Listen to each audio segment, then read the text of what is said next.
The wolf is a common animal, used to portray many themes that are found throughout the foundation of many of the world's mythologies and cosmologies, found throughout nearly every major mythology system in the entire world.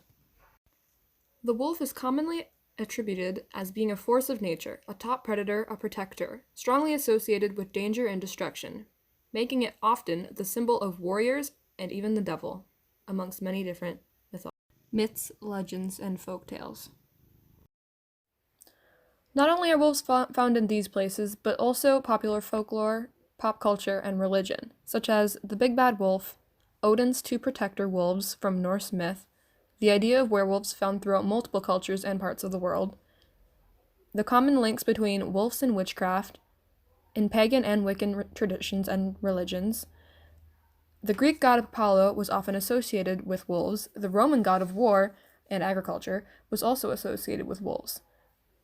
Over the course of the rest of this video, I will be covering two more artifacts that relate closely to wolves and how they relate to mythology and folklore. The wolf Fenrir was the son of Loki, born and raised in Asgard because the gods didn't trust him. He never stopped growing and grew to be huge. Only the god of war dared to get close enough to feed him. His growth scared the other gods so much that they knew they couldn't keep him in Asgard forever. They tried to chain him down, but knew that the chains would never hold him willingly. So over time, they tricked Fenrir, saying that the chains were a test of his strength. They would cheer when he would break free of the chains, always to tie him down again. Finally, the dwarves, being the mightiest builders and crafters of the realms, decided to help and built them a chain, finally able to hold down Fenrir.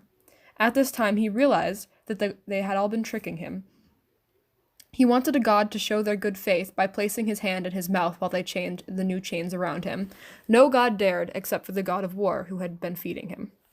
He did this, but as Fenrir realized that the chains were to keep him held down forever, he did bite down his hand and take it away. He was chained and locked away for many years, with a sword placed between his jaws to keep him from biting free. It is said that he drooled so fiercely while being tied up that the drool from his mouth formed the lakes.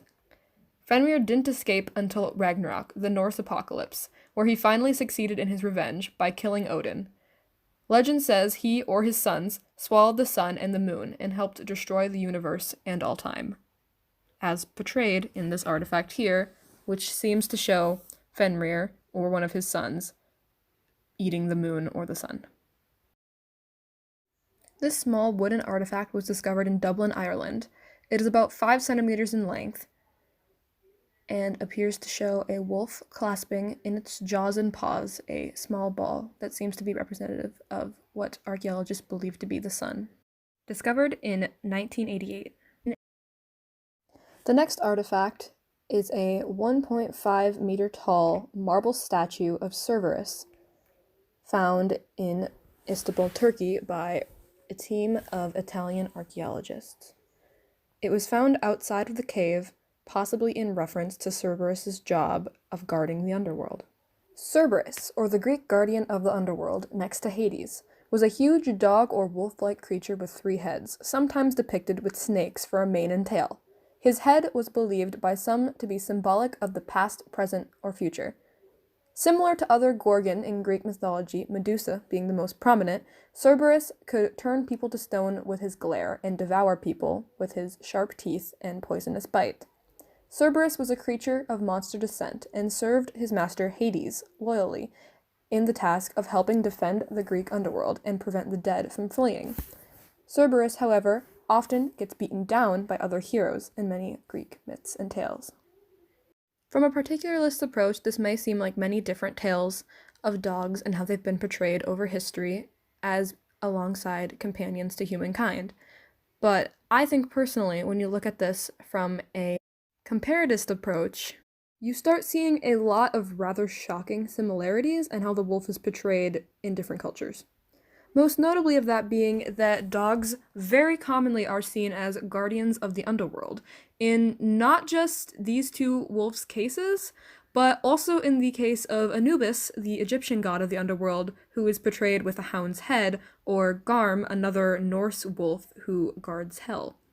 We also see the similarity here of Cerberus and Fenrir both getting beaten down and sent to hell more or less to do their jobs or escape, both of them fulfilling a larger part in a bigger picture or destiny.